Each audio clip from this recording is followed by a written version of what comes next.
మనకి ఒకప్పుడు team India batting చేస్తున్నప్పుడు ఎంఎస్ ధోని ఉన్నాడు అంటే చిన్నపిల్లడి నుంచి పెద్దోడి వరకు కూడా అరే ధోని ఉన్నాడు చివరి వరకు మ్యాచ్ని తీసుకెళ్తాడు, ఖచ్చితంగా మ్యాచ్ ఇండియానే గెలిచింది అని చెప్పేసి ఒక భరోసా ఉండేది. కానీ ఎప్పుడైతే ధోని రిటైర్మెంట్ ఇచ్చాడో అప్పుడు కొన్ని సంవత్సరాల వరకు టీమిండియా ఫినిషర్ లోపం వల్ల కొంచెం స్ట్రగుల్ అయింది. కానీ ఎప్పుడైతే సూర్యకుమార్ యాదవ్ ఎంట్రీ ఇచ్చాడో అప్పటి నుంచి సూర్యకుమార్ యాదవ్ మీద కూడా ఒక భరోసా వచ్చింది. అరే సూర్య ఉన్నాడు అంటే ఖచ్చితంగా మ్యాచ్ మన వైపే ఉండిద్దిరా, ఉన్నంతసేపు కూడా విధ్వంసం క్రియేట్ చేస్తాడరా అని చెప్పేసి ఒక భరోసా ఉండేది సూర్య మీద కూడా. కానీ మరి రీసెంట్ పర్ఫార్మెన్స్ చూస్తూ ఉంటే అంటే ఎప్పుడైతే కెప్టెన్సీ బాధ్యతలు చేపట్టాడో అప్పటి నుంచి దారుణమైనటువంటి పర్ఫార్మెన్స్.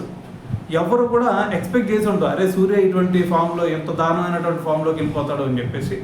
సో మొన్న కూడా T20 వరల్డ్ కప్లో చూడండి ఎంత దారుణంగా స్ట్రగుల్ అయ్యాడు. యాజ్ ఏ కెప్టెన్గా అయితే చాలా మంచి రిజల్ట్ ఇస్తున్నాడు, కానీ యాజ్ ఏ ప్లేయర్గా చూస్తే రిజల్ట్ అర్థమైపోతుంది కదా. అయితే అది మాత్రమే కాదు, మరి మొన్న IPL కూడా జరిగింది. IPLలో కూడా ఒక 2 హాఫ్ సెంచరీలు చేశాడు అంతే. సో మరి సీజన్ మొత్తం కూడా దారుణమైనటువంటి స్ట్రగుల్ కనిపించింది. అయితే మరి అందుకని చెప్పేసి ఇప్పుడు BCCI కూడా ఒక డెసిషన్ తీసుకుంది అని చెప్పేసి ఒక రూమర్ నడుస్తుంది. ఏందా రూమరు? రేపు జరగబోయేటటువంటి ఐర్లాండ్ సిరీస్కి అలాగే ఇంగ్లాండ్ సిరీస్కి 2 సిరీస్లకు కూడా సూర్యాని కెప్టెన్గా పక్కన పెట్టి అతని ప్లేస్లో శ్రేయస్ అయ్యర్ని తీసుకోబోతుందని చెప్పేసి కూడా ఒక ప్రచారం నడుస్తుంది.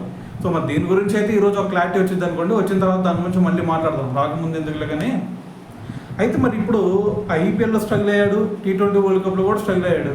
మరి ముంబై T20 లీగ్ పక్కన జరుగుతుంది, మరి దాంట్లో అయినా సరే కనీసం ఆడతాడేమో అనుకుంటే దాంట్లో ఇప్పటి వరకు 2 మ్యాచ్లు ఆడాడు భయ్య. ఆ 2 మ్యాచ్ల్లో ఎన్ని రన్స్ కొట్టాడు తెలుసా?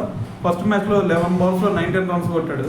దాని తర్వాత సెకండ్ మ్యాచ్లో వచ్చేసరికి 6 బాల్స్ ఆడి 4 రన్స్ కొట్టాడు. మరి ఇంత దారుణమైనటువంటి పర్ఫార్మెన్స్ ఎందుకు వస్తుంది అనేది కూడా అర్థం కావట్లా.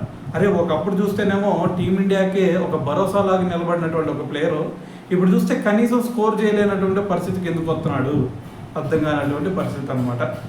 సో మరి చూద్దాం, మరి ఇటువంటి స్ట్రగులే కనుక కంటిన్యూ అయిందంటే ఏదైతే శ్రేయస్ అయ్యర్ గురించి అరవమని నడుస్తుందో సో అది నిజమైనప్పుడు సరే ఆశ్చర్యపోవాల్సినటువంటి అవసరం లేదనమాట. సో చూద్దాం ఏం జరిగింది అనేది.